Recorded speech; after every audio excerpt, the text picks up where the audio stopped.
This is part 2 of a 2-part series showing the return of the McCloud number 18 to revenue service. This is actually the first time that the McCloud number 18 is running the long run to Carson City from Virginia City.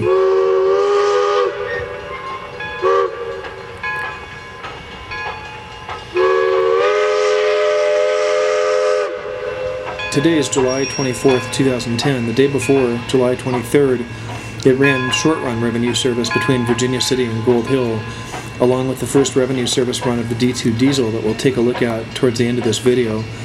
But here's the McCloud making its way down through the 342 crossing, past the Gold Hill station. Now, just in case you don't recognize it, that red building is the Gold Hill Depot. It was an original depot to the V&T. It was shut down in 1938 when they abandoned the line here, but it was actually preserved and donated to Story County in 1950 by Gordon Sampson, and it's currently undergoing restoration and should be reopened within a year or two.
This flat area with the drainage rock next to it that you're seeing, the train run next to, is the Crown Point Fill, I like to call it. It's where the Crown Point Trestle used to be.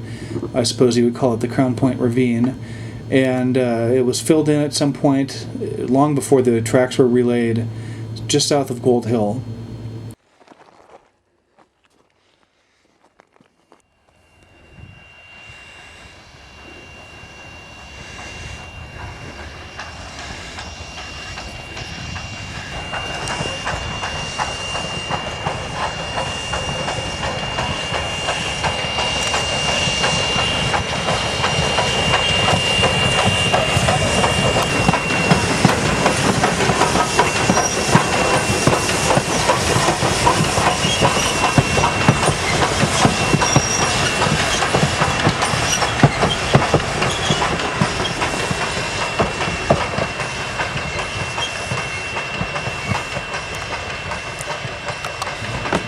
Now the train is approaching Overman Pit, or also called Overmoney Fill.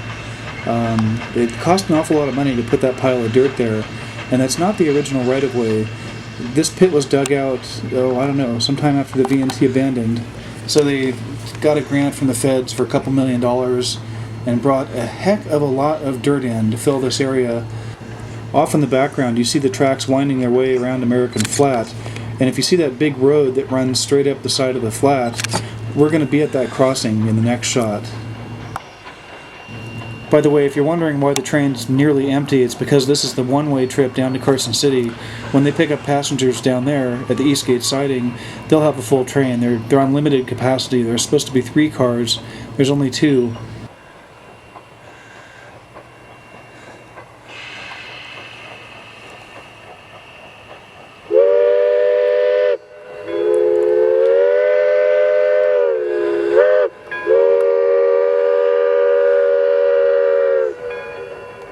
Now, one more comment on the empty train. Last year, when they ran the very short schedule, they only ran 13 weeks from August until past Nevada Day, and then a couple Christmas specials. And these one-way trips sold out, or maybe didn't sell out, but they had a lot of attendance.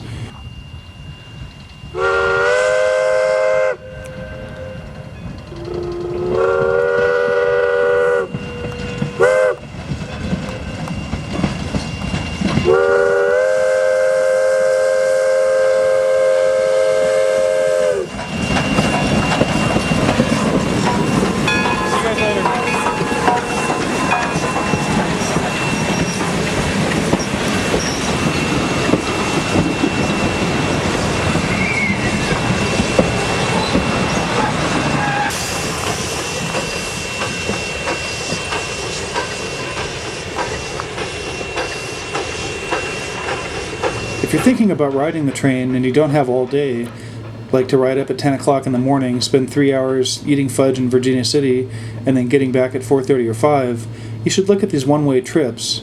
The tickets were less expensive as they are this year, so it's a cheap way to go ride this train if you want to.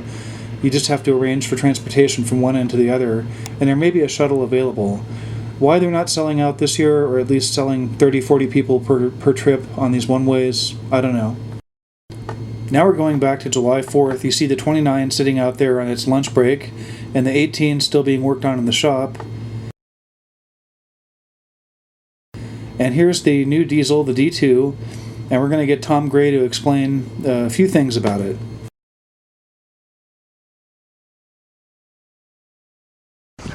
Even just if you can give me 30 seconds just for posterity. 20 years from now, this is going to mean something. Okay, coal yard since the 1960s, and that's a Alco S4, 1,000 horsepower turbocharged. We're just putting the new paint scheme on it. Black steam air. It's a steam air diesel. It's got the polling pockets on the sides. Big 6-cylinder with the turbo, and we're just trying out the V&T color, see how we can make it work. But we'll name it the D2, Diesel 2. We have Diesel 1, Diesel 2, and we just fired up the other day for the first time. It did fine. So it should give us enough power to haul a big load up the hill, emergency trains, and that'd be kind of fun. And you're planning to run this for the Diesel Fridays too, I assume? Diesel Fridays. What are you running now, the D1? Yes. Wow. Diesel Fridays, that's a good one. Diesel Fridays, yes. I like that. That's pretty cool. Okay, what's that white tube stick? I have no idea because I'm ignorant. Engine preheater, and this is such a big mass of cast iron that goes through the heating and cooling cycle. That one reason why this engine survived so long, it worked in the power plant where they had cheap electricity. So that would keep this engine at 130 degrees year round. Oh. So the engine block would be nice and tight. So it didn't go through all the expansion and contraction cycles. Gotcha. That really helped save it. Have you blown off the horns yet up there? No, just hooked them up. Those are Leslie's. Huh. 3-chimer. Who's Leslie? No, I'm just kidding. I'm just kidding. Oh, they liked the engine so much they kept the bell too, so I got a bell to put on there. We got an EMD bell, but it's got a lot of silver in it, so brass and silver, so it has a nice tone. Huh. So where'd you get this thing from again? Came from the PPL power plant in Billings, Montana, right by the Yellowstone River. Oh, PPL, like Larry? PPL. Oh, gotcha. Yes. I think they were successor to the Montana Power and Light.